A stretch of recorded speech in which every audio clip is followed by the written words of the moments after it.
स्वागत है आपका हमारे चैनल पर, जहाँ पर हम परमेश्वर के वचन को सीखते हैं और समझते हैं।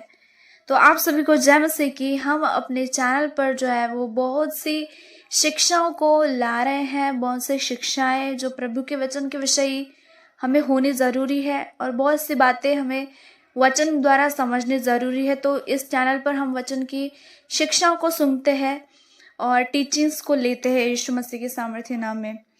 तो प्रिय भाई और बहनों, क्या आपने कभी सोचा है जो चीज गलत नहीं, क्या वो हमेशा सही होती है? आज हम बहुत से क्वेश्चंस को करेंगे और वचन के अनुसार समझेंगे कि क्या सही और क्या गलत है और हमें क्या करना ज़रूरी है। तो फिर से मैं आपका स्वागत करती हूँ और कहती हूँ कि अगर आपने इस चैनल पर न्यू हो तो चैनल को सब्सक्राइब करना ना भूलें और इस वीडियो को ज़रूर लाइक करें और अपने मसीह दोस्तों के साथ ज़रूर इस वीडियो को शेयर करें। तो हम टॉपिक पर आते हैं, वचन पर आते हैं कि परमेश्वर का वचन हमें क्या सिखाना चाहता है। बाइबल कहती है सब वस्तुएं मेरे लिए उचित है पर सब लाभ की नहीं। क्या आपने कभी भी वचन को पढ़ा है? मैं समझ सकती हूँ कि आपने इस वचन को कई बार पढ़ा होगा, या फिर कोई न्यू हो तो परमेश्वर में, जिसको वचन की नॉलेज नहीं हो, तो हो सकता है उस व्यक्ति ने इस वचन को नहीं पढ़ा होगा और भेद और रेवलेशन उनको नहीं पता होगा। लेकिन इस चैनल पर जब हम सीखते और समझते हैं तो वचन की रेवलेशंस को हम जानते हैं और उसके भेद को हम समझ पाते हैं। तो ज़रूर से चैनल को सब्सक्राइब करना है आपने और वचन को सीखते और समझते हैं। वचन कहता है सब वस्तुएं मेरे लिए उचित है पर सब लाभ की नहीं। आज हम जानेंगे मसीह जीवन में सही और लाभकारी में क्या अंतर होता है। उचित यानी सही, लाभकारी यानी लाभ, जिससे हमें लाभ मिलता है, हम समझेंगे। पवित्र शास्त्र में पौलुस लिखते हैं सब वस्तुएं मेरे लिए उचित है पर सब लाभ की नहीं। सब वस्तुएं मेरे लिए उचित है पर मैं किसी के वश में नहीं होऊंगा। जो वचन हमें सिखाता है, हमें क्या सिखाता है? पौलुस, प्रेरित पौलुस लिखते हैं बाइबल वचन में, पहला कुरिन्थियोस के 6:12 में लिखते हैं, कहता सब वस्तुएं मेरे लिए उचित है पर सब लाभ की नहीं। कहता मैं किसी के वश में न होऊंगा। आप सभी ने इस वचन को बड़े ध्यान से समझना है और सुनना है, क्योंकि ये वचन बहुत ही भेद को प्रकट करने जा रहा है आपके आत्मिक जीवन में। सबसे पहले हम जानेंगे कि उचित का अर्थ क्या है। उचित का मतलब है जो गलत नहीं है, जो पाप की श्रेणी में नहीं आता। हम इसको डीपली समझेंगे और इसका उदाहरण के तौर पर मैं आपको बताना चाहती हूँ कि जिस तरह से मोबाइल चलाना पाप की श्रेणी में नहीं आता, क्योंकि बहुत से क्षेत्रों में जो है वो मोबाइल यूज करना बहुत ही ज़रूरी है, जिससे बहुत से काम है जो होते हैं। तो ये क्या है? उचित है, जो पाप की श्रेणी में नहीं आता। आप समझ रहे हैं इस बात को? जिस तरह से सोशल मीडिया देखना क्या है, पाप की श्रेणी में नहीं आता, क्योंकि इसके द्वारा भी बहुत सी चीज़ें जो है वो हमें मिलती है, समझती है। और खाना पीना, मनोरंजन, जिस तरह से हम अपनी डेली लाइफ में जीते हैं, हम पाप नहीं कर रहे, तो ये क्या है? उचित की श्रेणी में आता है, मतलब ये पाप नहीं है। तो इन बातों को बाइबल डायरेक्ट मना नहीं करती, क्योंकि ये डेली लाइफ में होना बहुत ज़रूरी है। खाना पीना ज़रूरी है जीवन में, मनोरंजन थोड़ा ज़रूरी है जीवन में। अधिक हम मनोरंजन के लाइफ में रहे तो ये हमारे लिए पाप बन जाता है, क्योंकि हम इस संसार की नहीं, बाइबल हमें सिखाती है। तो हमें ज़रूरी है कि हमें आत्मिक जीवन में ज़्यादा से ज़्यादा टाइम बिताना है। मैं आपको बहुत सी शिक्षाओं को है जो देने वाली हूँ, बहुत सी, तो इसलिए वीडियो में एंड तक बने रहे और वीडियो को लाइक ज़रूर करें। लाभकारी का अर्थ क्या है? लाभकारी का अर्थ है जो आत्मा को मजबूत करे, जो परमेश्वर के हमें और पास लेकर जाए, जो हमारे जीवन में फल को उत्पन्न करे, ये हमारे लिए क्या है? लाभकारी है। तो जिस तरह से हमें प्रेरित पौलुस लिखते हैं कि सब वस्तुएं मेरे लिए उचित है पर सब लाभ की नहीं। सब वस्तुएं मेरे लिए क्या है? उचित है पर सब लाभ की नहीं है। तो इसी तरह से हमने उचित का अर्थ जाना है, जो पाप की श्रेणी में नहीं आता, मतलब जो गलत भी नहीं है, वो क्या है? उचित में आता है। और जो लाभकारी में आता है, जो हमारी आत्माओं को मजबूत करे, जो हमें परमेश्वर के और करीब लेकर जाए, जो हमारे जीवन में जो है वो फल को उत्पन्न करे, जो हमारे लिए परमेश्वर जो कहता है कि फल लाओ, हालेलुया, वो फल हमें लाने की ज़रूरत है। हम इसलिए हमें आत्मिक जीवन में जीने की ज़रूरत है, आत्मा में चलने की ज़रूरत है। तो लाभकारी का अर्थ यह है जो हमें परमेश्वर के पास लेकर जाए, जो हमारी आत्मा को जो है वो मजबूत करे, ये लाभकारी कैटेगरी में आता है। आप समझ रहे हो इस बात को?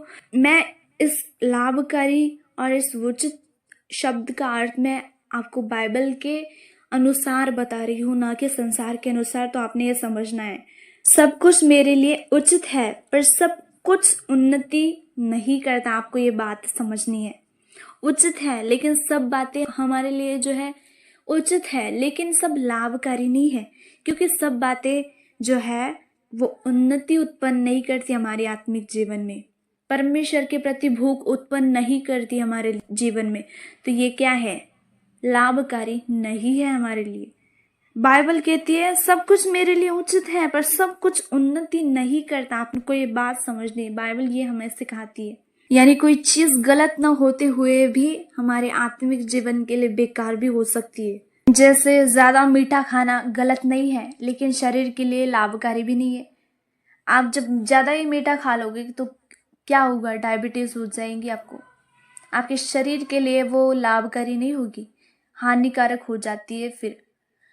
तो उसी तरह से ज्यादा मोबाइल देखना जो है वो पाप नहीं है, पर हमारी आत्मिक जीवन को ये चुरा जाता है, हमारे प्रार्थना करने का टाइम को ये चुरा जाता है, हमारे वचन रीडिंग टाइम को ये चुरा जाता है। इसलिए आपने अपने जीवन में बहुत बार नोटिस किया होगा, आपने ठाना होगा कि मुझे जो है वो आज प्रार्थना करनी है और मुझे 2 घंटे आज प्रार्थना करनी है। लेकिन बहुत बार आपके साथ ऐसा हुआ होगा कि आपके मोबाइल के द्वारा आपका जो है ध्यान प्रार्थना की ओर नहीं लगा होगा, आपका टाइम, आपका समय जो है वो मोबाइल पर व्यस्त हुआ होगा और आपने प्रार्थना नहीं की होगी जितनी आपने सोची थी। तो ये क्या है? हमारे आत्मिक जीवन के लिए कहीं ना कहीं ये क्या है? हानिकारक है। तो ज़रूरी है ये बातों को समझना। मैंने ये तो सिर्फ जो है वो उदाहरण के तौर पर लिया है, लेकिन जीवन में बहुत से जो है उदाहरण हमारे डेली लाइफ में होते हैं, जिससे हमें परखना होता है कि क्या लाभकारी है और क्या उचित है। लाइफ में जो है वो लाभकारी ज़रूरी है हमारे लिए, क्योंकि हम एक आत्मिक सेना है, हम आत्मिक लोग हैं। तो हमें हर एक चीज़ को जो है वो देखना है, जो आत्मिक तरीके से देखना है। आप समझ रहे हो इस बात को? मेरा विश्वास है कि मैं आपको जो ये वर्ड दे रही हूँ, अगर आप अपने जीवन में फॉलो करोगे, आपने अपने जीवन में परखोगे, तो ज़रूर आप आत्मा में बढ़ोगे, परमेश्वर में बढ़ोगे। इसलिए हर एक उचित चीज़ लाभकारी नहीं हो सकती, आपको समझना है और परखना भी है। और एक बात मैं आपको बताना चाहती हूँ कि मसीह जीवन में एक महत्वपूर्ण बात है कि परखना, अपने आप को परखना, समझना। मैं आपको बताना चाहती हूँ कि आपने अपने जीवन में देखना है और परखना है कि क्या ये मुझे बदल रहा है। कोई भी बात हो सकती है, वो गलत बात हो सकती है या वो अच्छी बात हो सकती है ना? आपको परखना है, क्या ये मुझे बदल रहा है? क्या इससे मेरी आत्मा बढ़ रही है? क्या मैं इससे आत्मा में बढ़ रही हूँ? क्या ग्रो मैं कर रही हूँ आत्मा में, या फिर मैं शरीर में चल रही हूँ? आपको परखना होता है अपने आत्मिक जीवन के लिए। तो पौलुस कहते हैं मैं किसी के वश में न होऊंगा। अब वचन का अर्थ आपको समझना है, मैं किसी के वश में नहीं होऊंगा, आपको समझना है। मतलब जो चीजें मुझे नियंत्रित करने लगे, जो मेरे लिए उचित है पर मेरे लिए लाभकारी नहीं है, पौलुस प्रेरित कहते हैं, क्योंकि वो क्या है? मेरे लिए लाभकारी नहीं है। हो सकता है वो मेरे लिए उचित है, लेकिन वो मेरे लिए लाभकारी नहीं है। हो सकता है वो आपका मोबाइल हो सकता है, वो आपका बहुत सा खाना हो सकता है, आपका बहुत सा घूमना हो सकता है, वो आपका जो है वो ट्रैवल करना हो सकता है, आपका पसंदीदा चीज़ हो सकती है जो आपको करनी ज़रूरी होती है आपकी लाइफ के लिए आपको। लेकिन उसका जो है वो ज़्यादा यूज़ हो जाता है जब, तो वो हमारे लिए लाभकारी नहीं होती। एक समय के लिए वो उचित तो हो सकती है, लेकिन लाभकारी नहीं हो सकती। आपको समझना है इस बात को। तो प्रेरित पौलुस कहते हैं कि मैं किसी के वश में न होऊंगा, मैं किसी के नियंत्रण में न होऊंगा, हो सकता है कभी कभी आपका खाना आपको नियंत्रित करता कभी कभी आपका मोबाइल आपको नियंत्रित करता कोई व्यक्ति आपको नियंत्रित करता हो सकता है। लेकिन आपको नियंत्रित जो है वो आत्मिक चीजों के होना है, शारीरिक चीजों के नहीं होना, आपको समझना है। तो आपको अपना डिसीजन लेना होता है कि मुझे किस चीज के नियंत्रित होना है और किस चीज के नहीं नियंत्रित होना। ज्यादातर आपको शारीरिक चीजों के नियंत्रित में होना ही नहीं है, नियंत्रण में होना ही नहीं है। आपको आत्मा में चलना है और आत्मिक डिसीजन लेना है, आत्मिक तरीके से परखना है। तो आपको ये डिसीजन लेना पड़ता है, क्योंकि जिस तरह से प्रेरित पौलुस कहते हैं कि मैं किसी के वश में न होऊंगा, है ना। यहाँ पर क्या है, पौलुस ने जो है वो डिसीजन लिया था कि मैं किसी के वश में न होऊंगा। हालेलुया। क्योंकि उसने वो बात समझ ली थी कि हर एक चीज मेरे लिए हो सकती है उचित है, लेकिन उसने वो बात समझ ली थी कि हर एक चीज मेरे लिए लाभकारी नहीं हो सकती। तो परमेश्वर भी हमें हर एक चीज से नहीं रोकता, वो हमें समझदारी देता है, परख देता है और सिखाता है कि आपको क्या करना है, क्या नहीं करना। पवित्र आत्मा से परिपूर्ण रहना है, हमें बात को समझना है कि क्या शारीरिक है और क्या आत्मिक है, और किसके वश में होना है और किसके नहीं होना, आपको समझना जरूरी है। तो हर एक आजादी आशीष नहीं हो सकती और हर एक त्याग नुकसान भी नहीं है, आपको समझना है। हर एक आजादी आशीष नहीं होती और हर एक त्याग नुकसान नहीं होता। आपको ओवरफ्लो आशीष जब मिलती है, आप बिजी हो जाते हो उसी खुशी में, उसी आनंद के चक्कर में। तो वो इतनी भी आज़ादी परमेश्वर हमें नहीं दे सकता, हमें आत्मिक जीवन में भी लौटना पड़ता है। हो सकता है आप किसी जगह पर गए हो और आपको वहाँ का माहौल आपको पसंद आया हो और आप उसी संसार में जो है वो व्यस्त हो चुके हो। तो ये क्या है, हमारा नुकसान है। परमेश्वर ने तो दी थी आशीष कि तुम लो खुशी इस बात की, तुम ट्रैवल करो, तुम घूमो, तुम इस चीज़ का आनंद लो, आप खाओ, आप पहनो उत्तम। लेकिन ये क्या है, आशीष है। लेकिन हर एक आज़ादी जो है वो आशीष नहीं होती, आप समझना है। बहुत सी आज़ादी हम लाइफ में जीते कि हाँ चल रहे हैं, लाइफ में बहुत सी खुशी आनंद है, लेकिन वो क्षण भर का होता है। वो आज़ादी क्या है, आशीष नहीं है, वो एक पाप में जाने का मार्ग है। आप समझ रहे इस बात को। आप ज़्यादा पाप में जाते हो, आत्मिक चीज़ों के दूर हो जाते हो, आत्मिक चीज़ों से, परमेश्वर से दूर हो जाते हो। आपको ये समझ नहीं आता कि मुझे अब परमेश्वर की ज़रूरत है, मुझे प्रार्थना की ज़रूरत है, मुझे वचन की ज़रूरत है, वचन को पढ़ने की ज़रूरत है, मैं खाली हो चुकी हूँ। आपको समझने की ज़रूरत होती है अपने जीवन में। तो इसलिए हर एक बात को परमेश्वर नहीं रोकता, वो हमें समझदारी भी देता है, हमें समझाता है कि तुझे क्या करना है, क्या नहीं करना। खुद के डिसीजन खुद लेने पड़ते हैं जीवन के लिए। जिस तरह से प्रेरित पौलुस कहते हैं, उचित चीज़ें मेरे लिए हो सकती है लेकिन सब लाभकारी भी नहीं हो सकती, और मैं किसी के वश में न होऊंगा, वो कहते हैं। तो उसी तरह से डिसीजन उन्होंने खुद लिया था कि मैं किसी के वश में न होऊंगा, कोई बात मुझे नियंत्रित ना करने पाए। तो उसी तरह से हमें भी डिसीजन लेने की ज़रूरत है, कोई बात हमें नियंत्रित ना करने पाए, कोई शारीरिक बात हमें नियंत्रित ना करने पाए।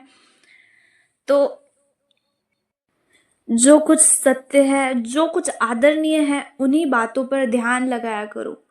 हर एक उचित चीज ध्यान देने की योग्य भी नहीं होती, और सभी चीजें जो उचित है वो लाभकारी भी नहीं होती। तो जिस तरह से आज बहुत से लोग हैं जो फोन के वश में है, आदतों के वश में है, मनोरंजन के वश में है, खाने पीने के चक्कर में है, उनके वश में है, बहुत से लोग हैं। उन्हें छूटने की जरूरत है, अपने आप को परखने की जरूरत है वचन को सुनने के द्वारा। वचन कहता है, क्या तुम नहीं जानते कि किसके आज्ञाकारी होकर तुम अपने आप को दास बनाते हो, उसी के दास हो।